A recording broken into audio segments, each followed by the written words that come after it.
Everywhere you look in New Orleans, you see restaurants and hotels, which tells you a lot about the economy of the city.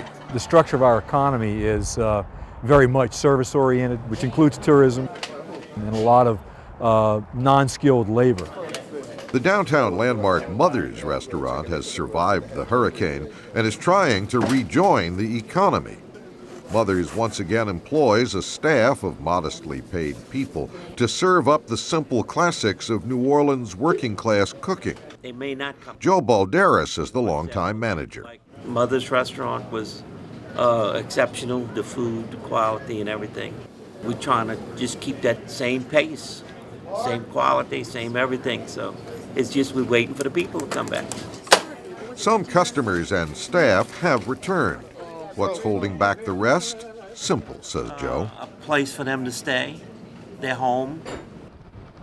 New Orleans used to have a lot of places that poorly paid workers could call home. But the hurricane and its floodwaters have destroyed most of them. This is New Orleans' lower 9th Ward. Before Hurricane Katrina, thousands of working-class people used to live here for one very compelling reason: they could afford to. As you can see, nothing has taken its place, not physically and certainly not economically. So the single overwhelming question about the rebuilding of New Orleans is, where will its working class people live? No, I'm with housekeeping. At Le Pavillon Hotel, housekeeping supervisor Rodney Thomas knows the priorities and the problems. First thing, we need to get people back here, get them from housing, and then we can start getting back to where we were.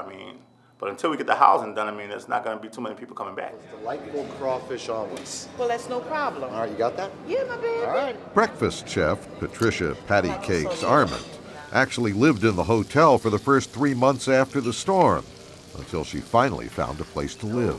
Well, the rent is so high. The landlords and things, they really went high upon the rent, but I was lucky. Lucky to have a room, but she can't afford space for her family, so they wait in Indiana. Most of the workers we met live without their families, many of them in tightly shared space. My family's in St. Louis, everybody. They're fine. They hope to come back in the near future, but right now, it's kind of hard because there's no housing.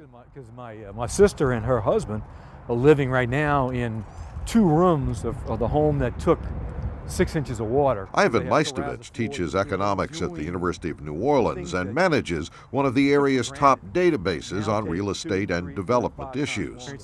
He showed us one particularly hard-hit area of eastern New Orleans, where the hurricane eliminated roughly 8,000 apartment units, most of which would fit into the category of workforce/affordable housing.